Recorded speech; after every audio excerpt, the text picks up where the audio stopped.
So I have a lot of words to say about this anime.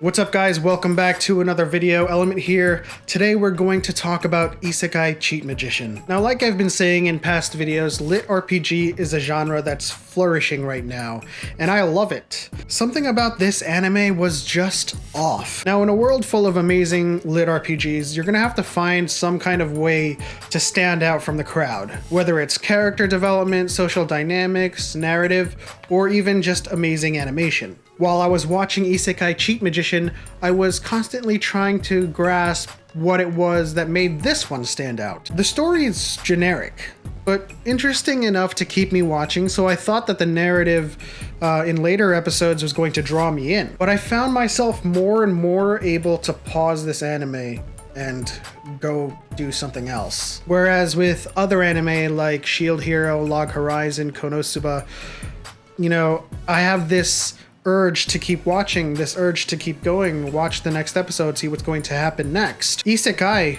couldn't hold my attention. The anime suffers from very little character dynamic. The story centers around Taichi and Rin, who are summoned to another world from their world in order to save it.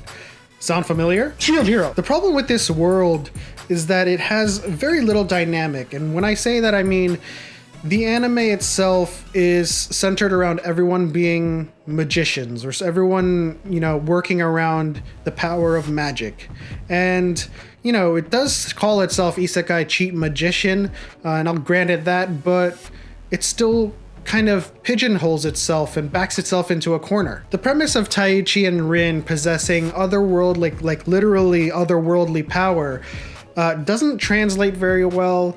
It's not believable, and there's no discernible uniqueness to them and their power, especially if the world that they're currently in fully understands all of the powers that they can do and all of their capabilities when discussing all of the aspects of being a quad magician and being a summoner.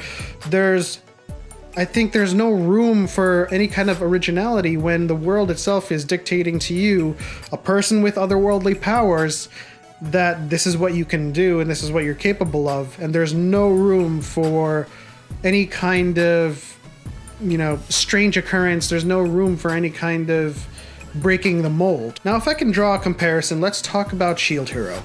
Naofumi's book is empty, which right off the bat gives you the impression that there's a lot of room to work with, and there's a lot of freedom to improvise. There's a lot of room to be unique and original with his story. There's no set in stone path for him to take. Some abilities and shields that he creates, just out of sheer ingenuity, stumps the people that live in that world. And this is what I was talking about, originality and not letting the world around them define everything they're capable of. There's a mold that heroes of that world inhabit. Yet there's room for a certain dynamic to unfold where Naofumi is in complete control. He's in complete control of what he's capable of simply by a rudimentary understanding of the game mechanics of the world.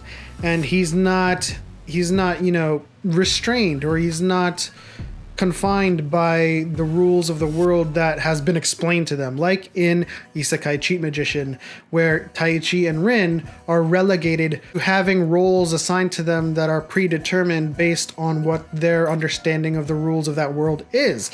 So Rin, she is a quad magician, and Taichi is a summoner. And so already right there's two forms of magic that aren't really different from each other, but they're still pigeonholed in a way where now they're confined to the rule sets of a summoner and a quad magician. At least from where I'm sitting, from episode 1 to 11, I haven't seen any kind of breaking the mold, and I'm hoping that, moving forward, that they do. Now, Rin does display originality with her spells, using a rudimentary understanding of chemistry and chemical reactions, and I appreciate that, but it's not helped by the fact that there's no epicness, there's no grandiosity in this anime with their displays of power.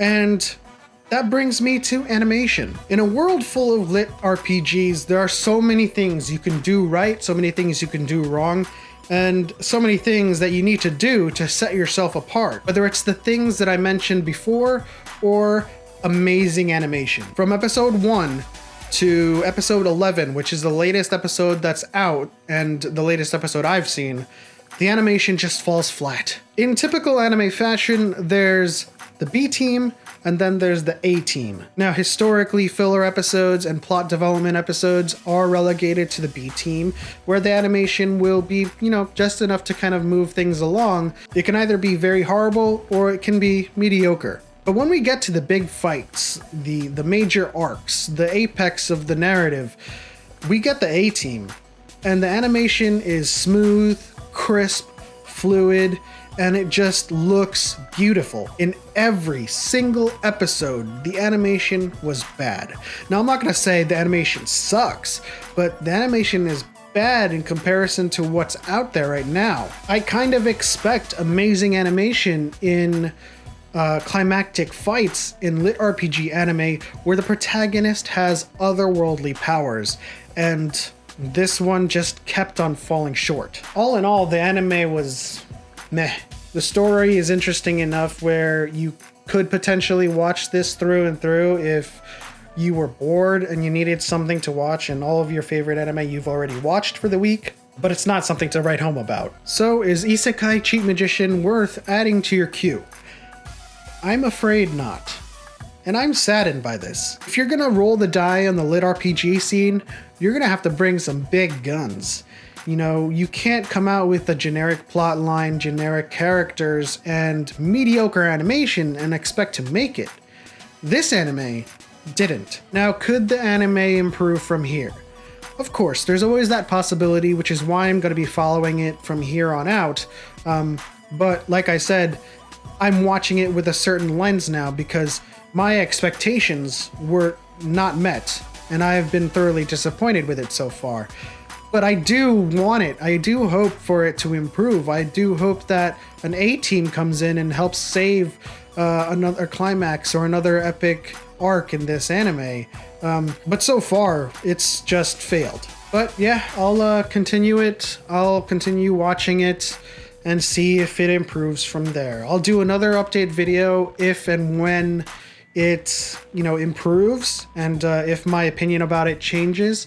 But until then, you're safe kind of, moving this anime to the side and giving other anime your time, like Give It. Anyways, that's my review and first impressions of Isekai Cheat Magician. If you enjoyed this video or if this video helped you out in your decision to watch it, leave a like. And if you want to keep up to date with any time I release new videos, hit the subscribe button, hit the bell notification.